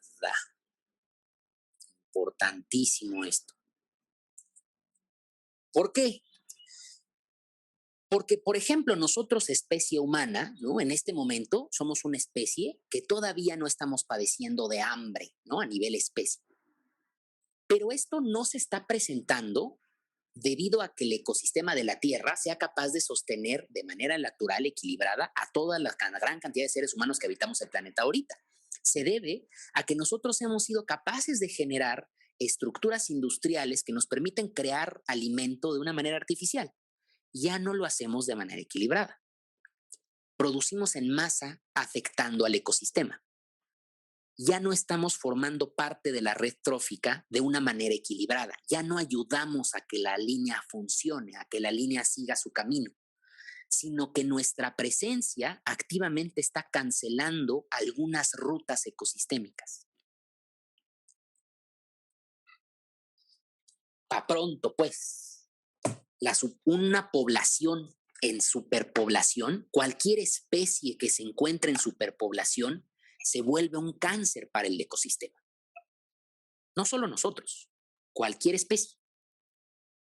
Y esto no es un título sensacionalista o amarillista, tiene que ver directamente con que una especie en superpoblación ya no le contribuye al ecosistema, ya no es benéfica al ecosistema, es benéfica para sí misma.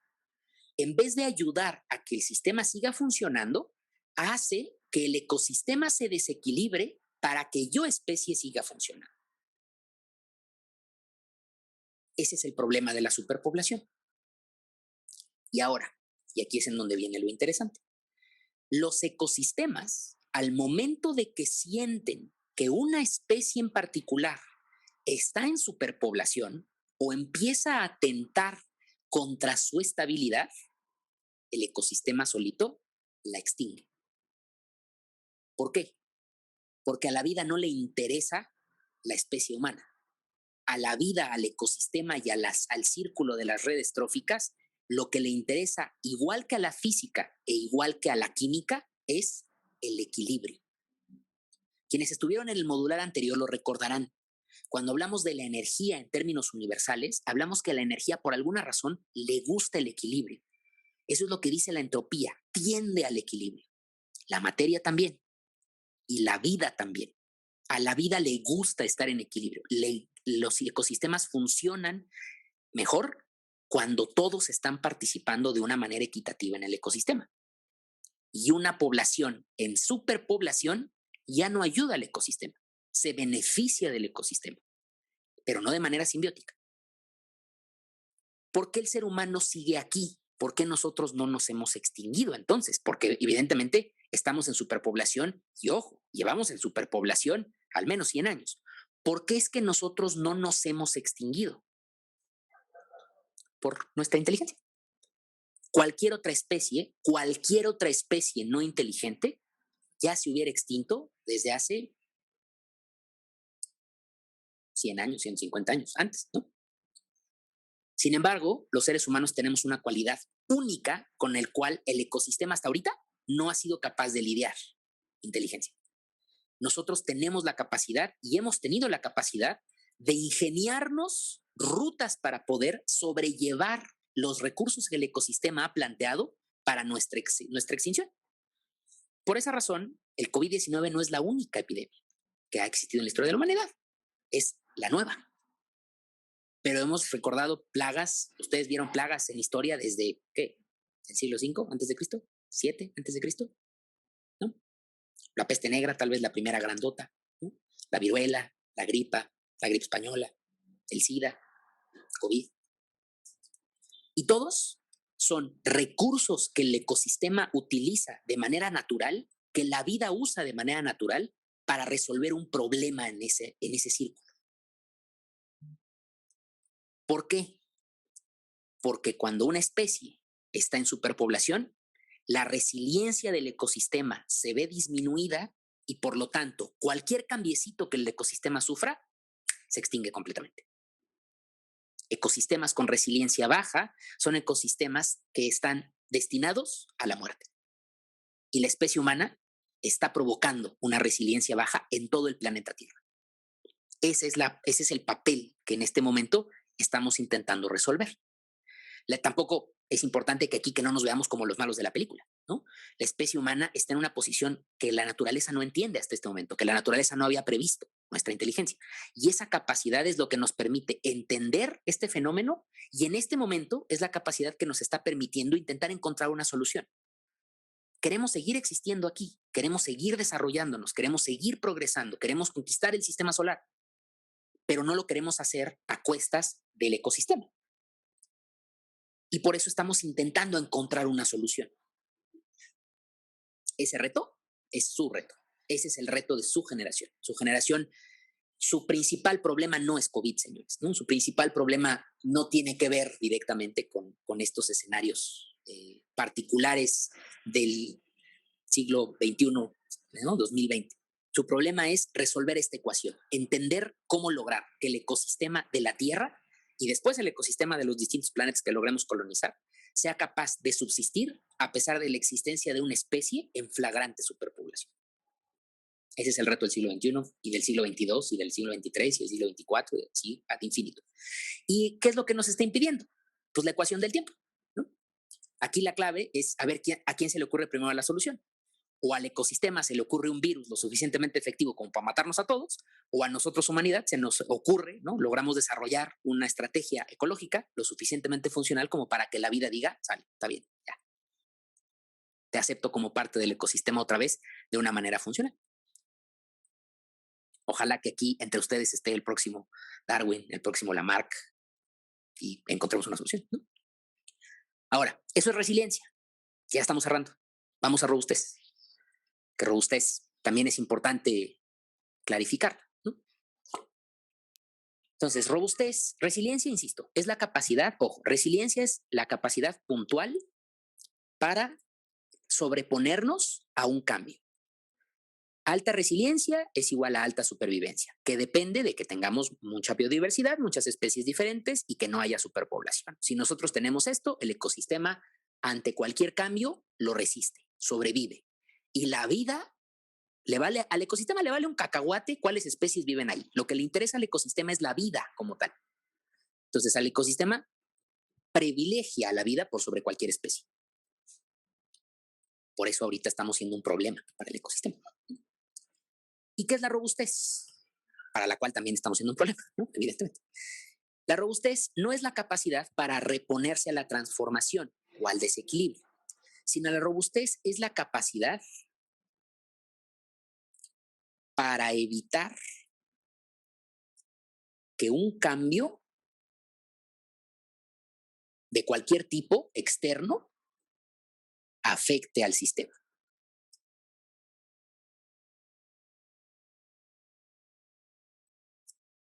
¿Ok? Entonces, importante, la resiliencia es, el cambio ya pasó, no hay nada que pudimos hacer, la robustez me falló, el cambio es permeable en el ecosistema y entonces es la capacidad para recuperarme de ese cambio, evitar la extinción de la vida, la muerte de la vida. La robustez es la capacidad del ecosistema para poder, ante un cambio, resistir una transformación profunda. La resiliencia en este sentido depende de estos factores, porque si se extingue una especie, otra especie es capaz de tomar su lugar. Sin embargo, la robustez va a depender, de nuevo, ¿no? Una robustez alta también es igual a supervivencia. Y aquí la clave de esta robustez alta tiene directamente que ver, no necesariamente con la ausencia de superpoblación, que por supuesto también indudablemente ayuda, sino con el número de procesos y de rutas que se nos ocurren para que el sistema funcione.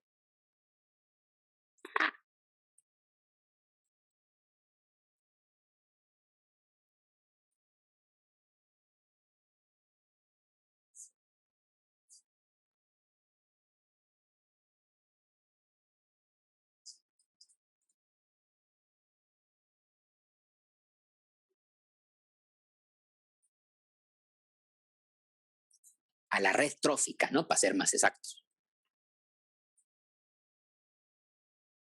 Y entonces, aquí es en donde llega la conclusión y en donde espero que el foco prenda en todas sus cabezas. Nosotros, como especie humana, no podemos hacer nada para nuestro impacto en la resiliencia.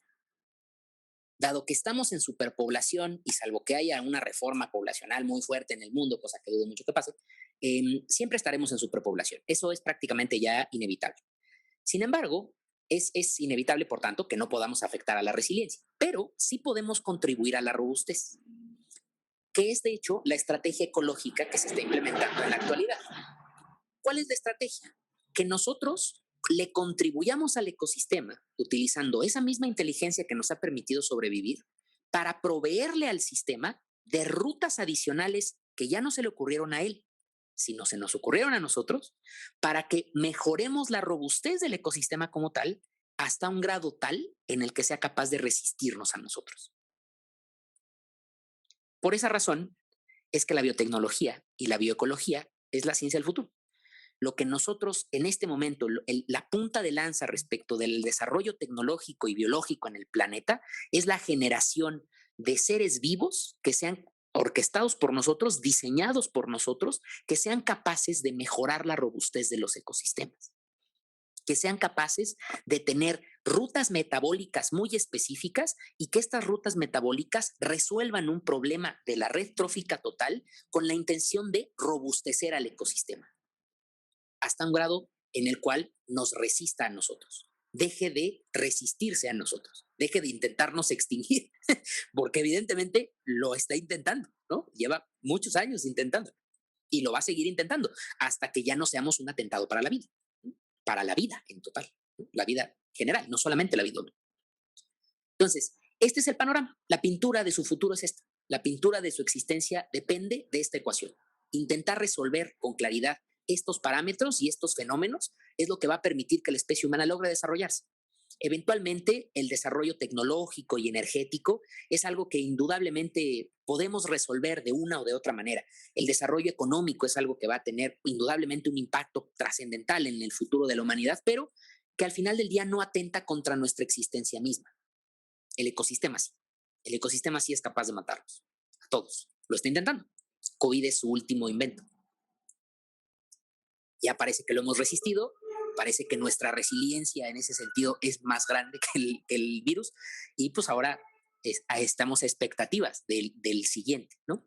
Por esa razón es que yo a mis estudiantes les dije desde el año pasado, el mundo no regresa a la normalidad como la entendíamos, porque necesitamos nosotros aprender a adaptarnos. De lo contrario, el ecosistema nos va a extinguir, ¿no? Lo va a lograr eventualmente. Tenemos que aprender de estos fenómenos que están presentes y que están sucediendo actualmente para estar listos en la próxima epidemia. Habrá otra, y habrá otra, y habrá otra, hasta que el ecosistema o nos extinga o logremos resolver este asunto. Y ojo, ¿de dónde sacamos estos términos? Bueno, no fui yo, ¿verdad? Qué bueno hubiese sido que yo hubiese descubierto esto, pero pues no es así. Esto se lo debemos, por supuesto, a Darwin. ¿De dónde encontraron las grandes mentes, los genios reales de la humanidad? ¿Dónde sacaron estas ideas? Del estudio de las poblaciones no humanas, ¿no? Al final del día, las grandes extinciones que han existido a lo largo de la historia de las especies, que hemos logrado experimentar por medio de fósiles, por medio de análisis biológico y geológico, ha tenido que ver o con epidemias, que insisto, son inventos de la madre naturaleza, o con cambios climáticos que no han sido capaces de resistir las especies como tal. Pero finalmente el ecosistema es el responsable de o extinguirlas o no. Y se le han ocurrido a los ecosistemas mil cosas. Si a ustedes les empieza a resultar llamativo este tema, estudien biología y van a ver que la madre naturaleza es súper creativa para extinguir. Es la mejor asesina que ha existido nunca, ¿no? Y siempre lo hace con una finalidad máxima, la vida. Lo que a la madre naturaleza le interesa, lo que al ecosistema le interesa es la vida, nada más. No le importa ninguna otra cosa. Ahora, con esto cerramos esta primera sesión. Espero que haya sido interesante. La siguiente clase, lo que vamos a hacer es explorar cómo es que estas epidemias o estas grandes epidemias se han desarrollado y cuál es la otra forma en la cual los ecosistemas han ¿no? derivado o han encontrado para poder provocar, ¿no? estas extinciones, vamos a llamarle benéficas. Y vamos a cerrar la clase de la última clase, que ahorita espero que ya tenga un poquito más como de contexto, ¿no? en el sentido de entender para qué vamos a ver programación. Porque si ustedes han hecho el análisis, tienen la mente despierta y han hecho el análisis de este tema, para que nosotros podamos entender cómo podemos ayudar al ecosistema a mejorar, necesitamos intentar recrear a ese ecosistema por medio de un sistema computarizado que es capaz de poder generar esas mismas ecuaciones y esas mismas variables de la vida, pero que en ese sistema computarizado yo le pueda mover una cosa u otra y que lo único que sucede en el ecosistema es que pierda el juego, que la simulación se termine. Nadie muere, ¿no? Esa es la gran magia, por eso la programación es tan necesaria, porque a los biólogos la creación de estos sistemas computacionales les ha permitido recrear dentro de la medida de lo posible a un ecosistema y empezar a jugar con él, meter y quitar seres vivos que pueden estar o rutas químicas que pueden estar involucradas en procesamientos de energía o de materia con la intención de encontrar cuáles rutas realmente son funcionales para mejorar su robustez.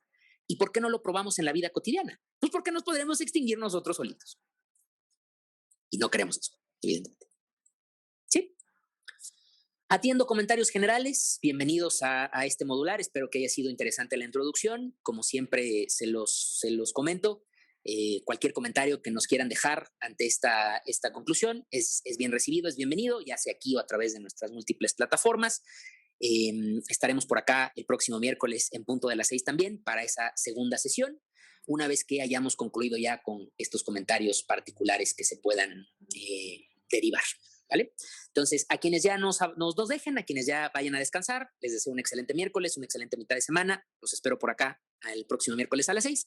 Y quienes quieran regresar al apunte a tomar algunas capturas de pantalla, ahorita lo voy a poner completo. Y también quien quiera resolver algún comentario o alguna duda final, aquí me quedo, como dijeran los grandes de la música mexicana, hasta que dejemos de aplaudir, ¿vale? Entonces, me despido, que tengan una excelente tarde-noche, un gusto para quienes haya sido su primera sesión. Para mis estudiantes regulares, chicos, nos vemos mañana y me quedo aquí con los que vayan a hacer algún tipo de capturas. Los saludo, los abrazo, que tengan una excelente noche, que tengan una excelente semana. Nos vemos el próximo miércoles. Vamos para adentro. Quienes necesiten algún apunte. Entonces vamos a entrar con que fue lo primero que vimos, energía y ecosistema.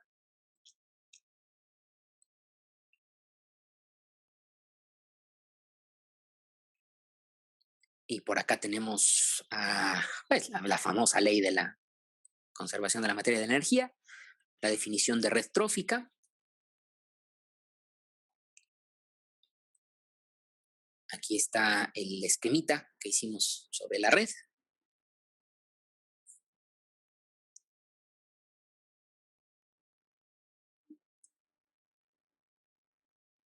Los participantes, productores, consumidores, descomponedores.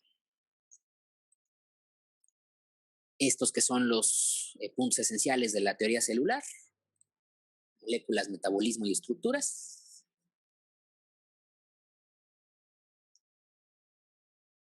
El esquema de la célula vegetal y la ruta de la fotosíntesis.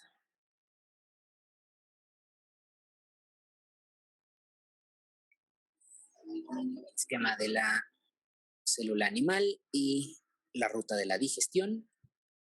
Que aquí no hay una sola fórmula, ¿no? Porque la digestión pues necesita forzosamente saber qué le vamos a meter al organismo. O sea, aquí en la digestión pues sí puede ser una infinidad de fórmulas químicas involucradas.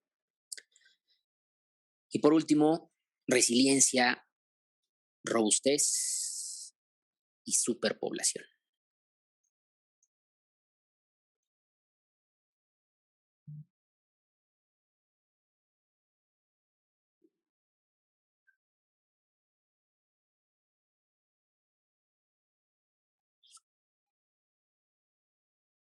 ¿Vale? Estoy de regreso. Para quienes eso haya sido todo, los saludo, me despido y voy a empezar a atender comentarios. Me pregunta primero Miguel Ángel, cuando una especie está en superpoblación puede ser considerada una plaga. Esa es su definición, Miguel Ángel, tal cual. Más que superpoblación únicamente, la clave para la definición de plaga tiene que ver con que le haga daño al sistema, ¿no? Una plaga le hace daño al sistema, como nosotros. Por eso, sí, sin duda lo somos. Me parece que eso también responde a la pregunta de Yesenia, ¿no? Que si la superpoblación es problemática para el ecosistema, por supuesto. Anaís me concluye que entonces robustez es una segunda oportunidad para sobrevivir. No, Anaís, yo más bien la definiría al revés. O sea, la resiliencia, eso es ese segundo chance. O sea, la resiliencia es un cambio ya permeó, ya entró al sistema, ya se extinguió alguien y yo, sistema, soy capaz de resistir a ese cambio, de sobreponerme a ese cambio y de recuperar el equilibrio paulatinamente. Eso es resiliencia. Robustez es que existe un cambio a mi alrededor, casi siempre son cambios climáticos, y que la gran cantidad de rutas distintas que la gran biodiversidad, que las especies múltiples que están presentes en el sistema sean capaces de implementar, me permitan que aunque una se extinga o baje drásticamente su nivel poblacional, de todas maneras sigan sólidas todas las caminos, todas las corrientes. Y entonces así el ecosistema realmente pasa prácticamente desapercibido del cambio climático en cuestión. Pero la segunda chance, o la última en realidad, solamente tiene una el ecosistema de resolverlo, es en resiliencia, ¿no? Nosotros ahorita ya estamos, por supuesto, en resiliencia.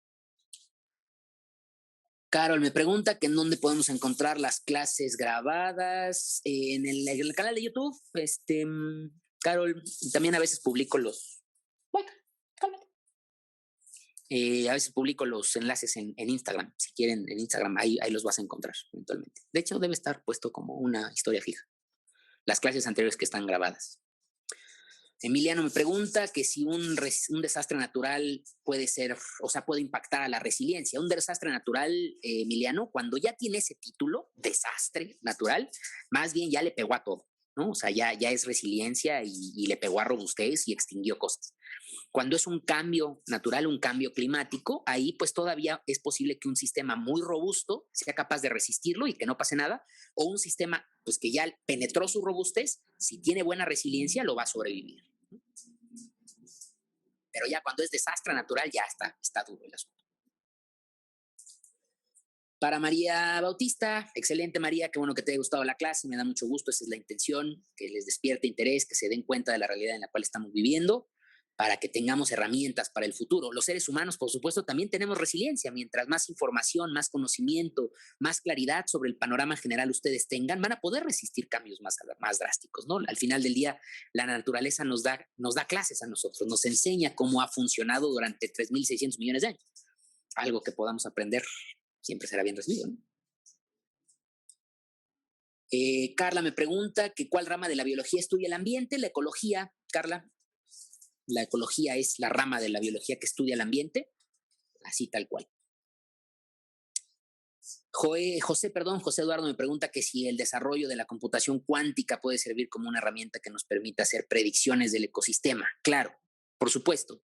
Eduardo, de hecho, la apuesta de la humanidad, o sea, la humanidad le ha apostado ya todas sus fichas al desarrollo tecnológico, ¿no? O sea, el futuro de la humanidad está completamente expuesto o apostado a que se nos va a ocurrir una solución, ¿no? Porque el otro camino hubiera sido que a principios del siglo XX, sobre todo después de la gripe española, la humanidad dijera, ok, hay que respetar al sistema, ya no puedo seguir atentando contra él, y empezáramos a bajar nuestros ritmos de reproducción para dejar de estar en superpoblación y dejar de consumir tantos recursos. Esto era problemático para fines tecnológicos, de intercomunicación, de crecimiento poblacional y demás, y entonces digamos que ese tiempo ya pasó. En este momento ya la humanidad está todas las fichas puestas en que vamos a ser lo suficientemente inteligentes para encontrar una solución al problema de la robustez del ecosistema. Esa es nuestra apuesta. O, si nos queremos ver súper pesimistas, que vamos a ser capaces de abandonar este planeta y de crear un ecosistema en otra parte del universo cuando este ecosistema se muera. Esas son las dos alternativas en las que estamos ahorita. Por supuesto, todo desarrollo tecnológico resulta útil. Los sistemas computacionales, pues muchísimo. Gracias, Karina, qué bueno que te haya gustado la clase. Edgar me pregunta que si hay otras formas de obtener ATP. Pues no, Edgar, o sea, es una molécula. Podemos nosotros ya químicamente generarla, pero a nivel celular, las células tienen que hacer este proceso ellas mismas. Qué bueno, Frida, que te haya gustado la clase. Karina, de nuevo, muchas gracias a ustedes, muchas gracias a ustedes. Gracias, Mara, gracias, Araceli. Nos vemos por allá el próximo miércoles. Gracias, Esmeralda. Edgar me pregunta que si solo se presenta la resiliencia en los seres vivos. Claro, Edgar, o sea, de hecho la resiliencia es una cualidad de los seres vivos, todos, ¿no? Todos los seres vivos tienen esa cualidad, pero la materia inanimada no, a la materia inanimada le vale, ¿no? Recuerden, a la química, desde el punto de vista químico, lo interesante es la preservación de la materia. Desde el punto de vista físico, es la preservación de la energía. A la biología le interesa la vida solamente, ¿no? Por eso estudian ustedes estas tres grandes ramas como ciencia, ¿no? Esas son las ciencias. Física se preocupa por la energía, química se preocupa por la materia y a la biología que se preocupa por la vida. Y clase, ¿no? Clase de vida. A las tres lo que le interesa es única y exclusivamente el equilibrio. Es todo. Desde un punto de vista equilibrio ecosistémico, entropía y más cosas, siempre es tendencia hacia el equilibrio. Vale, pues es todo, muchachos. Insisto, qué bueno que nos acompañaron por acá. Vamos a ver cuántos aguantaron hasta el final. Seguimos 25, es un excelente número. Nos vemos el próximo miércoles. Ojalá que les haya gustado, que tengan una excelente tarde. Saludos a todos.